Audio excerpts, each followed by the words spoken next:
Welcome back sa aking channel. Kapamilya actress Andrea Brillantes ipinakilala na sa publiko ang napakagwapong boyfriend na mas bata sa 4:45 kanya na isang basketball player.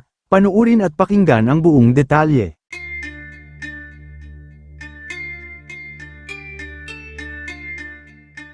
Mukhang masayang-masaya na nga ngayon ang puso ng kapamilya actress na si Andrea Brillantes dahil bali-balita ngayon sa iba't ibang social media platforms ay mayroon na daw itong bagong boyfriend na sobrang gwapo. Bukod dyan, ay batang-bata din daw ito, na mukhang Koreano ang itsura na isang basketball player. Ayon sa mga ulat, ang pangalan ng boyfriend ni Andrea ay si Francesco Juan Capistrano na umano'y Tagalokban, Quezon. Ayon sa mga ulat online ay madalas daw mag-date ang dalawa kasama ang kanilang mga close friend. May mga ulat din na bago pa lamang daw sila.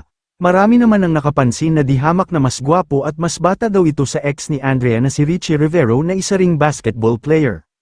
May mga nagkomento naman na mga netizens na si Francesco ang unang nagparamdam sa aktres at nanligaw. Nagkataon naman na single si Andrea kaya naman hindi na daw nakakapagtaka kung bakit sinagot ito ng aktres.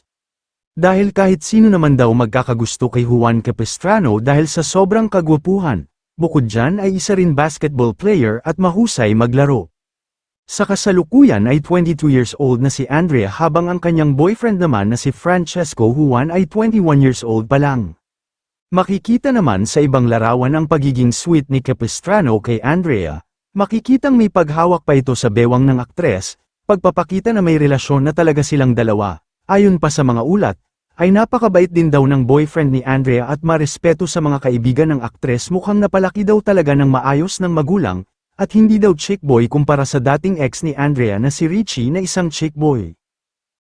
Kayo mga ka-showbiz, anong masasabi nyo sa ating showbiz topic ngayon? Kung may opinion kayo ay magkomento lang kayo sa aking comment section. At syempre kung bago pa lang kayo sa aking channel ay mag-subscribe na kayo para lagi kayong updated sa mga showbiz trends na ina-upload ko. Maraming salamat po.